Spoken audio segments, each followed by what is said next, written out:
Six അടിക്കുകയും ചെയ്യണം, out ആവാനും പാടില്ലെന്നൊക്കെ പറഞ്ഞാൽ കുറച്ച് പാടാണ്. അതെ, അതാണ്, അതൊരു ടൈമിംഗ് ആണല്ലോ, ടൈമിങ്ങിന്റെ ഒരു പരിപാടിയാണല്ലോ. അതായത് കറക്റ്റ് സമയത്ത് ബോൾ വരുന്ന സമയത്ത് കറക്റ്റ് സമയത്ത് ബാറ്റിൽ തട്ടി സിക്സ് പോയാൽ സിക്സ് അടിച്ച്, അതാണല്ലോ അതിന്റെ ഒരു. പിന്നെ ഉറപ്പായിട്ടും നമ്മള് ബേസിൽ പറയണ പോലെ ആ ഒരു വിശ്വാസമാണ്. നമ്മൾ ഓക്കെ എന്ന് പറയുമ്പോൾ നമുക്ക് എല്ലാവരും ആ മനസ്സിൽ ഉറപ്പാണ്, ആ വിശ്വാസം ഉണ്ട്. അപ്പൊ അതേപോലെയാണ് ബാറ്റിങ്ങിന് നിൽക്കുമ്പോൾ നമ്മളെ മനസ്സിൽ ബോളർ ഓടി വരുന്നതിന് മുമ്പേ നമ്മൾ ആലോചിക്കും ഇത് അടിക്കണം.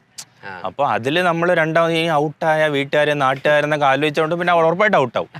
അപ്പൊ അതിലിങ്ങനെ അടിക്കുമ്പോ 10-ന്ന് 7 കൊള്ളും, 3 ഔട്ടാവും. ഔട്ടാവണം, നമ്മൾ ഫേസ് ചെയ്യാൻ റെഡി ആയിരിക്കുകയാണ്. അതാണ് നമ്മുടെ എന്റെ ആദ്യത്തെ കിറ്റ് ബാഗ് ഒക്കെ വാങ്ങിച്ചിരുന്ന തന്നെ നമ്മൾ പറഞ്ഞ പോലെ ഭയങ്കര കഷ്ടപ്പാട് പെട്ടിട്ടൊക്കെയാണ് ഇങ്ങനത്തെ ഒരു ബാറ്റൊക്കെ വാങ്ങിച്ചിരുന്ന വെച്ചാല് ഭയങ്കര പാടുള്ള കാര്യമാണ്. അപ്പൊ അതൊക്കെ നമ്മുടെ മനസ്സിൽ ഇങ്ങനെ ഉണ്ട്.